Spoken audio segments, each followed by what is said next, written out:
this morning. Just minutes ago, Brazil's president, Dilma Rousseff, was impeached by the Brazilian Senate. Senators holding a marathon debate overnight, ending in a vote of 55 in favor of impeachment, 22 against. The president will be suspended for up to 6 months while she defends herself. Joining us now with the very latest on this breaking news this morning, CNN's Shasta Darlington. She's in the capital of Brasilia. Bring us up to speed, Shasta. Oh, that's right, Christine. You know, this really caps off months of street protests and heated debate in the Congress. And what we've seen is that these senators have voted really overwhelmingly in favor of an impeachment trial. So that means that Dilma Rousseff is going to be suspended for these 180 days, and she is going to be replaced on an interim basis by her vice president. But the challenges ahead are enormous. Not only is Brazil in the middle of a prolonged recession, the second year of recession, it's battling the Zika virus pandemic, which has caused birth defects, but it's also gearing up for the Olympic Games, which, as we all know, are just under 3 months away. And there's been this back and forth. Who's even going to be in charge of the country when the torch arrives in Rio de Janeiro? Well, we now know that Rousseff is going to be defending herself in an impeachment trial, and we'll have Vice President Michel Temer there. The question is whether or not the country can come together before the games kick off. There's a huge economic crisis, which has made it hard for Brazilians themselves to afford tickets. There has also been an issue with, again, the Zika virus and political corruption, all of these protests out on the street. So going ahead, we're likely to see more protests, the supporters of the president and her Workers' Party even calling strikes. It's going to be really an era of discontent as we head into the Olympic Games, certainly not the image that we expected back in 2009 when Brazil won its bid as an emerging power on the global stage, Christine. An emerging power on the global stage with an economy that many people were looking to and saying this is a powerful economy that could lift this middle class, and so many things have changed since then. Any sign that on the economy front, at least, the worst is over for Brazil? You know, investors and companies are optimistic that the vice president will bring a change of course. With this deep recession, high inflation, high unemployment, Dilma Rousseff has really got one of the lowest approval ratings in the world, and Michel Temer is more market-friendly. The first thing we expect to hear from him is who his finance minister is going to be, who his economic team is going to be, and he has promised that investors are going to come back, that he's going to send the signals they want to hear that this is a safe place to put their money. We'll find out pretty quickly, Christine. We certainly know for so many Brazilian citizens it has been a very tough go here with this, you know, the bright optimism of the Olympics ahead of them, but so much worry and political turmoil. Thank you so much for that, Shasta Darlington. Hello, thanks for joining us. After an all-night debate, the Brazilian Senate has voted, and it has voted to impeach, or at least to introduce impeachment hearings against President Dilma Rousseff. 55 senators voted in favor, 22 against, and it was just about a simple majority. That's all they needed. So Ms. Rousseff will be tried over allegations, which she strongly denies, that she concealed the size of the country's budget deficit. That was in the months just before the presidential election, which saw her re-elected with some 51% of the vote. Now, her vice president, Michel Temer, is the man who will now take on control of the government. And Daniel Gallas is in Sao Paulo following all these events for us. Before we get on to the vice president, Daniel, a little bit about Dilma Rousseff. This is a pretty resounding defeat, isn't it? Yes, well, President Dilma Rousseff had won very narrowly the election just in October 2014. It was a small percentage of votes that gave her that lead, and but she did win that election with Vice President Michel Temer on her ticket. And but she had a very difficult year, especially last year. In the last few months, she lost a lot of support from her allies. It was just January, February. I remember people here in the BBC office were talking about whether the impeachment was a likely scenario or not, and many people didn't think it was possible. The government was already working on a different agenda, but things moved on very quickly from February, and then from March on, it seemed almost inevitable that this day would finally come. This is the end of Dilma Rousseff as president?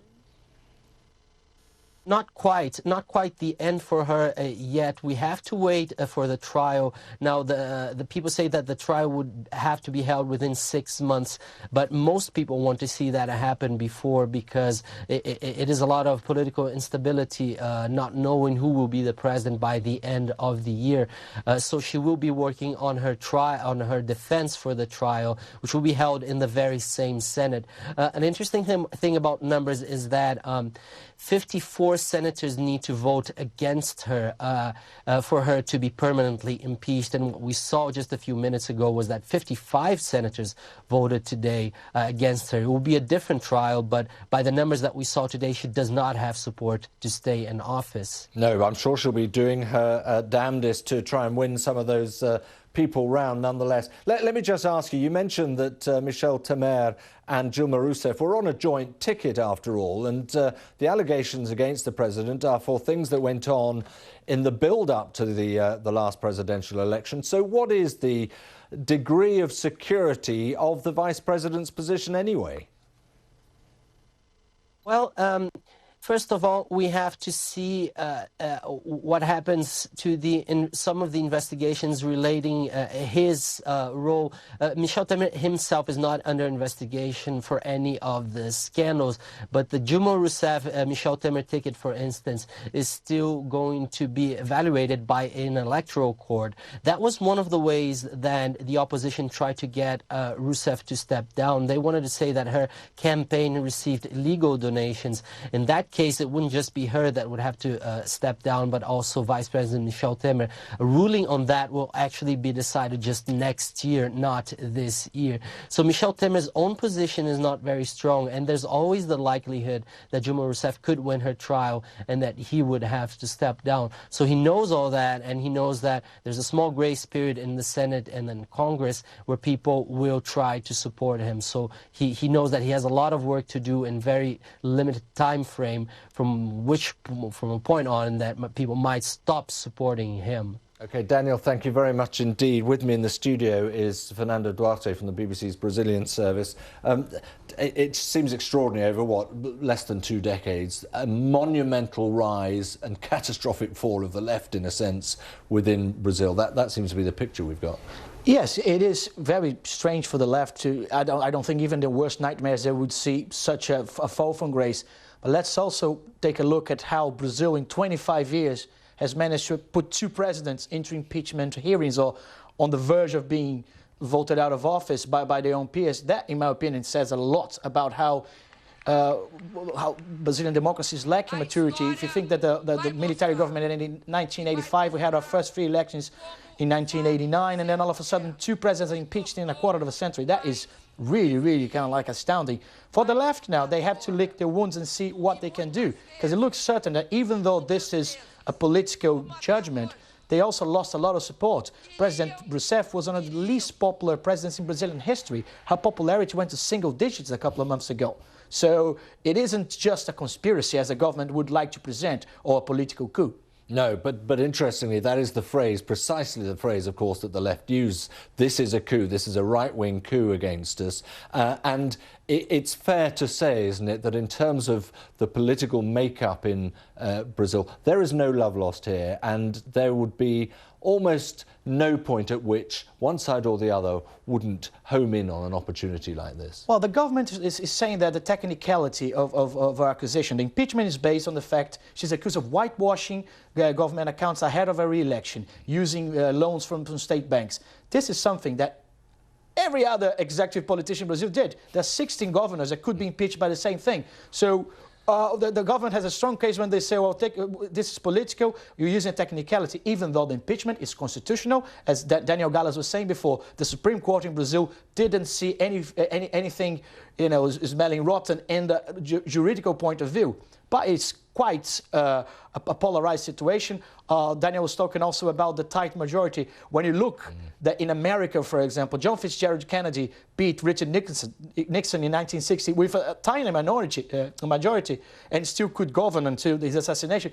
It would look that Brazil shouldn't be in that same situation, but the country is very divided because, as I said before, Brazil is a conservative country. These 4 terms from the left were an exception, and now they have to pretty much regroup to see if they can put a fight against this rightification of the politics. Well, of course, there is still that impeachment hearing to get through. Fernando, for now, thank you very much indeed.